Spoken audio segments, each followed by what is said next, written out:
अब देखिए दूसरा प्रश्न क्या है, निम्नलिखित गणितीय कथनों को पढ़कर उत्तर दीजिए। ठीक है, तो यहाँ पर पहला कथन है, कथन n का वर्ग बड़ा होगा या बराबर है n का जहाँ पास n बराबर क्या है q, यानी कि परिमेय संख्या है, जहाँ n क्या है आपका एक परिमेय संख्या है। ठीक है, तो हमें क्या बोला गया है, हमें जो कथन में बोला गया है कि जो n की घात 3 है, यानी कि कोई परिमेय संख्या की घात 3 है, यानी कि किसी परिमेय संख्या का घन वो बड़ा होगा या बराबर होगा उस परिमेय संख्या से।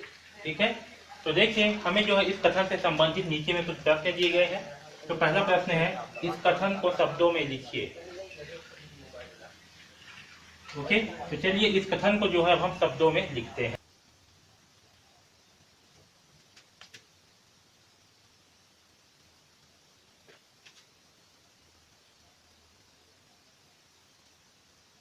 देखिए प्रश्न में क्या था, इसमें क्या था, कथन में n की घात 3 बड़ा है या बराबर है n का जहां पास n क्या है परिमेय संख्या है। ठीक है, तो इसका कथन क्या होगा कि किसी परिमेय संख्या का घन, ये है किसी परिमेय संख्या का घन उस संख्या से बड़ी या बराबर होती है। ये जो है क्या है इस कथन का जो है शब्दों में है। ठीक है, आया समझ में। तो इस प्रकार से हम इस कथन को जो है शब्दों में लिखेंगे। ओके, अब देखिए इस दूसरा को लिखते हैं, क्या यह कथन सही है। तो देखिए यहाँ पर जो कथन है क्या ये सही है,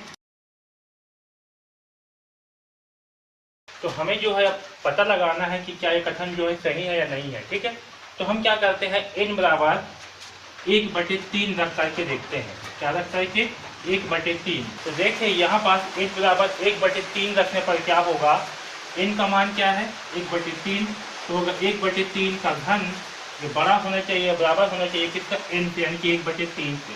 तो 1/3 के घन का मान क्या होगा, 1/3 इंटू 1/3 इंटू 1/3, इसका मान क्या होगा, 3 3 9 के 27, इसका मान होगा 1/27। ओके, तो ये प्राप्त होगा 1/27, जो कि बड़ा या बराबर नहीं है 1/3 का, बल्कि क्या है 1/3 से बहुत ज्यादा छोटा है, क्योंकि 1 को 3 से भाग देने पर कोई संख्या प्राप्त होगी, उससे कई गुना छोटी संख्या प्राप्त होगी जब 1 को हम 27 से भाग करेंगे। ठीक है, इसलिए क्या होगा 1/3 की घात 3 जो है ये बराबर नहीं होगा 1/3 से, इसलिए क्या होगा ये कथन जो है ये असत्य है। ठीक है, दूसरा का आंसर क्या होगा, यह कथन जो है असत्य है, यह कथन क्या आएगा, असत्य है आएगा। आया समझ में। अब देखिए यहाँ पर तीसरा बिंदु क्या है, यह कथन किन संख्याओं के लिए सही है। ओके, तो देखिए ये जो कथन है n की घात 3 जो कि बराबर होगा या बड़ा होगा n से, सभी n क्या है यहाँ पर परिमेय संख्या है। ठीक है, तो इसे हटा दो, ये परिमेय संख्या है। हमें क्या पूछा गया है कि ये कथन किन संख्याओं के लिए सही है, तो ये कथन जो है केवल पूर्णांक संख्याओं के लिए सही है। किसके लिए, केवल धनात्मक पूर्णांक संख्याओं के लिए, यानी कि अगर इसके स्थान पे हम 1 से लेकर के अनंत तक की संख्याएं रखते हैं या 0 से लेकर के अनंत तक की संख्या रखते हैं केवल धनात्मक संख्याओं को, तभी वो जो है सत्य होगा। ठीक है, तो ये कथन जो है किसके लिए सही है, ये जो है धनात्मक पूर्णांक संख्याओं के लिए सत्य है। पूर्णांक संख्या जानते हो ना क्या होती है, तो धनात्मक पूर्णांक संख्या के लिए ये कथन जो है सत्य है। ओके, आया समझ में। तो इस प्रकार से इस तीसरा का आंसर होगा। अब देखिए दूसरा का चौथा प्रश्न क्या है, क्या इस कथन में n बराबर वर्गमूल 2/7 रखा जा सकता है।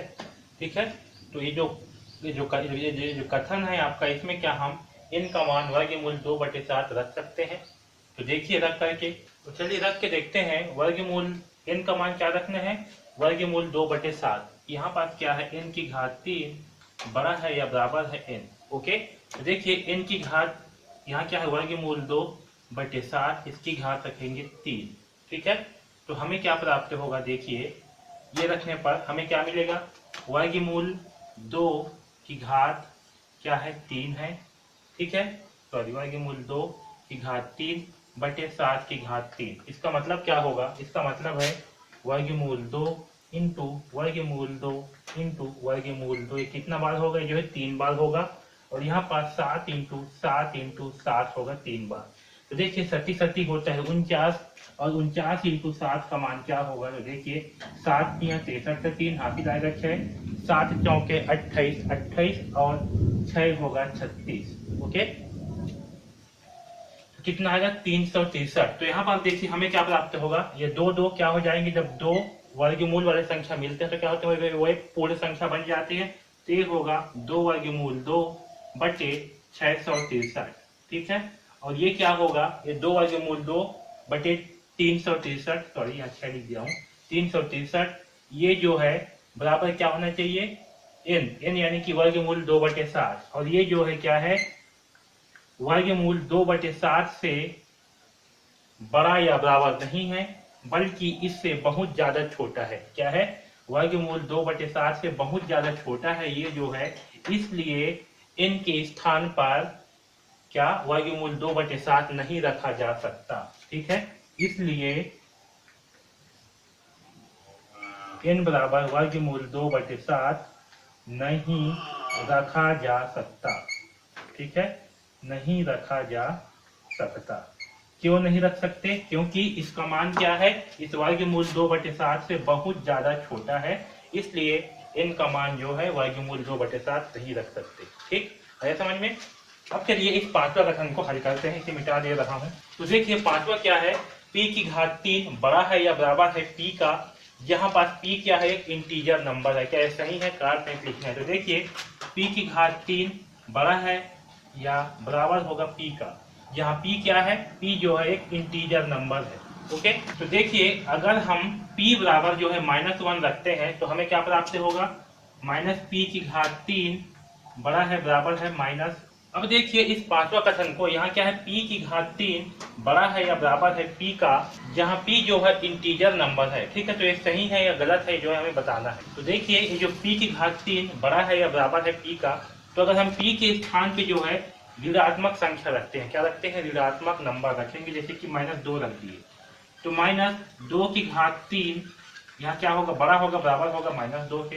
तो देखिए यहाँ पास -2 की घात 3 का मान क्या होगा, -8। क्या आएगा, -8, और -8 क्या होगा, इस -2 से छोटा होगा। ठीक है, इससे बड़ा या बराबर नहीं होगा, इससे छोटा होगा, इसलिए क्या होगा, ये कथन जो है गलत है। इसलिए यह कथन क्या होगा, यह कथन असत्य है।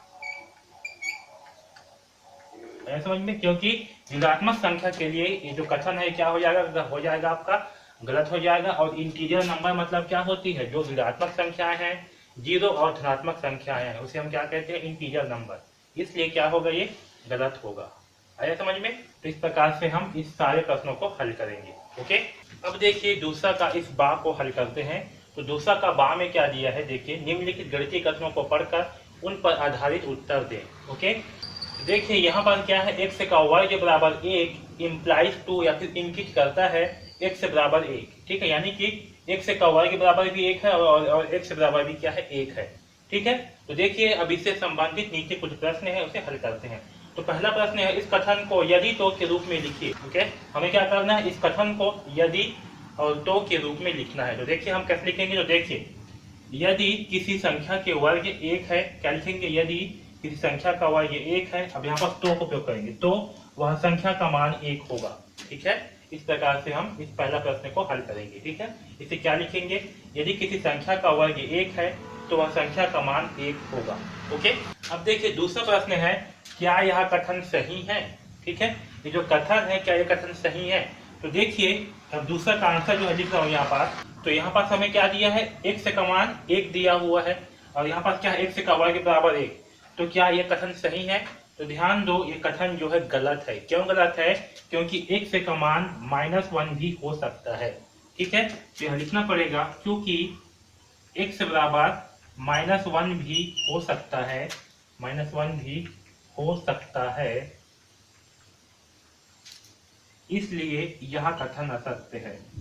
ठीक है, इसलिए यह कथन क्या होगा, असत्य होगा। ठीक है, क्योंकि यहाँ पास हमें केवल x का मान क्या दिया है, 1 दिया है, जबकि x का मान क्या होना चाहिए, 1 और -1 दोनों होना चाहिए, क्योंकि यहाँ पास x का मान 1 और -1 दोनों हो सकता है। आया समझ में, इसलिए ये कथन क्या होगा, गलत होगा।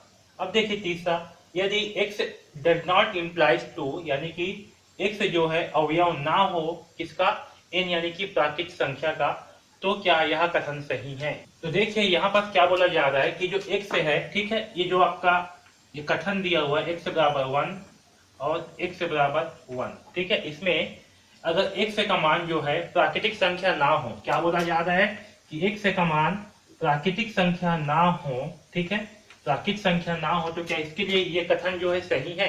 तो ध्यान दो, अगर x का मान प्राकृतिक संख्या नहीं होगा यानी कि यहाँ पास ऋणात्मक संख्या भी आ सकती है, ठीक है। तो उसके लिए क्या होगा, ये जो कथन है ये क्या होगा, ये गलत होगा, ठीक है।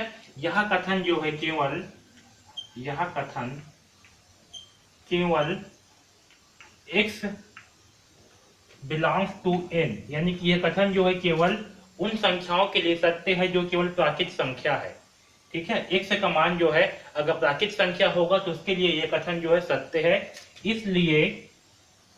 इसलिए क्या होगा, यह कथन जो है असत्य होगा, इसलिए यह कथन सही नहीं है, सही नहीं। तो ये जो कथन है ये क्या होगा, x का मान प्राकृतिक संख्या ना हो इसके लिए सही नहीं है, बल्कि ये संख्या जो है x का मान प्राकृतिक संख्या हो उसके लिए वह सही है, ठीक है। इसलिए ये कथन क्या होगा, असत्य होगा। तो इस प्रकार से हम इस दूसरा प्रश्न को हल करेंगे। ओके।